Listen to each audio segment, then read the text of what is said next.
A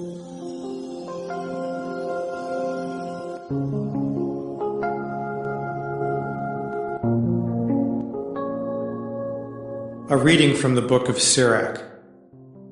In those days, like a fire, there appeared the prophet Elijah, whose words were as a flaming furnace. Their staff of bread he shattered. In his zeal he reduced them to straits. By the Lord's word he shut up the heavens and 3 times brought down fire. How awesome are you, Elijah, in your wondrous deeds! Whose glory is equal to yours? You were taken aloft in a whirlwind of fire, in a chariot with fiery horses.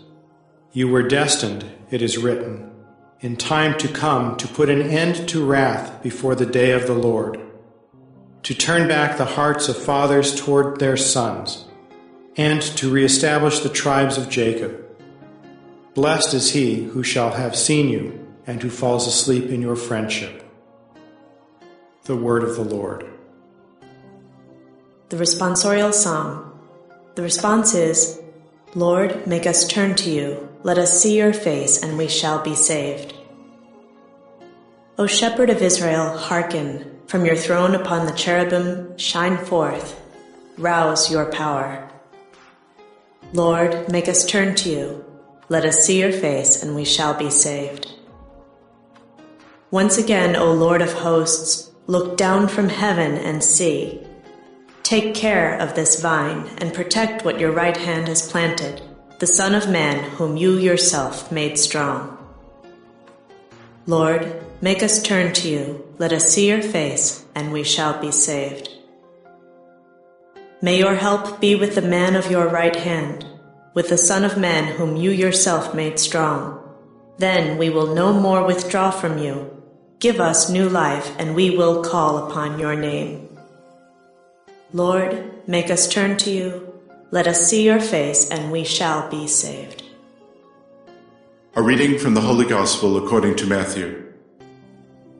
As they were coming down from the mountain, the disciples asked Jesus, "Why do the scribes say that Elijah must come first?" He said in reply, "Elijah will indeed come and restore all things. But I tell you that Elijah has already come." And they did not recognize him, but did to him whatever they pleased. So also will the Son of Man suffer at their hands. Then the disciples understood that he was speaking to them of John the Baptist. The Gospel of the Lord. The first reading comes from the book of Sirach, chapter 48, verses 1 to 4 and 9 to 11.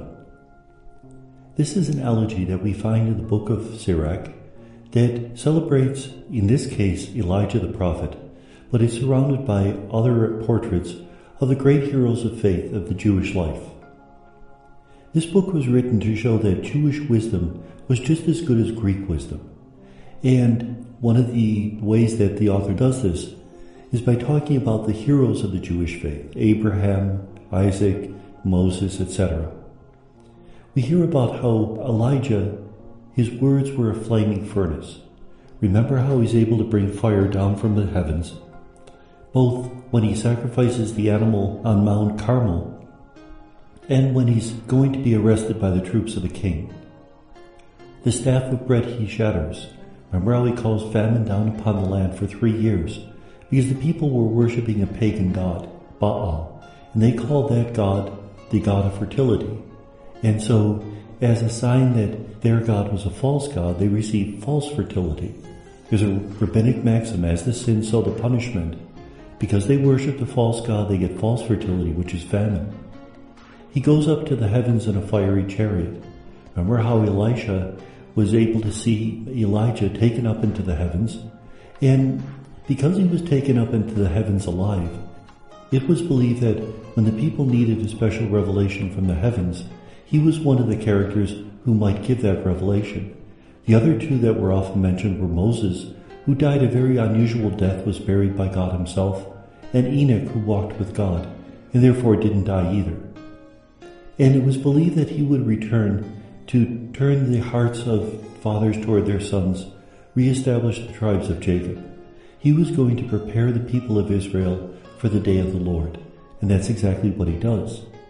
And we see how he does it in the Gospel, Matthew 17, 9a and 10 to 13. The disciples ask about the saying that Elijah must come first. And Jesus' response makes it clear that John the Baptist is the new Elijah. He's not Elijah reincarnated, but rather he plays the role of Elijah in the community. Now there's a little bit of inconsistency in the New Testament because there's other passages that would say that Jesus is the new Elijah. After all, Jesus is the one who proclaimed the dawning of the kingdom of God. But in this particular passage, it's Jesus who points to John the Baptist and calls him Elijah. And may God bless us.